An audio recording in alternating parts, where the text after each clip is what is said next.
managing the asset that's inside the portfolio nearly as much as we could. And if we did, our businesses would grow and be much more profitable. Imagine, and I want to ask you this question, if you're an agency that does a lot of outbound marketing, so if you're doing either letterbox drops, you're doing direct mail, you're doing phone calls, SMSs, whatever it may be to pick up new business off somebody else, if you're doing that, have a think about this. If for every letter that you're sending out, let's just say, for example, you sent out 500 a week, 200 a week, doesn't really matter. For every one of those, imagine if your 5 competitors in your area are doing that as well. So how often do you think your landlords are receiving communication pieces from your competitors?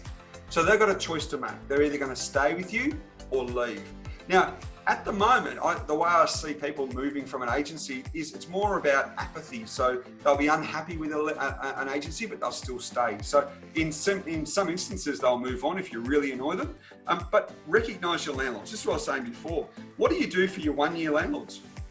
It's 12 months. This is part of your CRM. It's 12 months. You've been with us for 12 months. Fantastic. I don't believe many agencies would even acknowledge 12 months. 2 years, 5 years, 3 years. Have a 5-year club. A 5-year club for all your landlords and have a movie night 2 times a year. Get them engaged. Talk about experience. It's about experience, not about process. If you don't reward your customers, somebody else certainly will. I can assure you, this is you're one problem away from your clients jumping ship. And this is the other thing as well. What do you do for your landlords now who do referrals?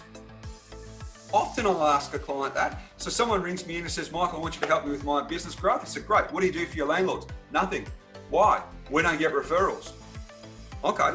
Well, we've got bigger problems here. The first problem is that we need to actually develop a program. But secondly, if your landlords aren't your biggest advocate, why not? In many instances, one, you're not asking them for work, but secondly, you're not delivering this wow factor. If you're not delivering a wow factor, then any wonder they're not referring you through to you because it's pretty mediocre. Be honest, be really critical, be your worst critic and strongest critic, and go in there and actually really strip your business around. Reward the PM, the landlords. Do something really nice. I was speaking to an agent once and she said, what we do is if we get referrals, we send out gold class movie tickets. I said, fantastic. And I said, what happens if you don't get the work? If you don't pick up the listing? She said, oh, we don't send anything out.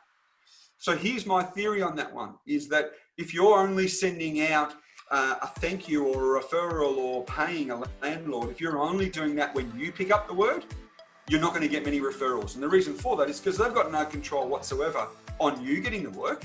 What you want to do is reward the action, and the action that you want them to do is to give you more referrals.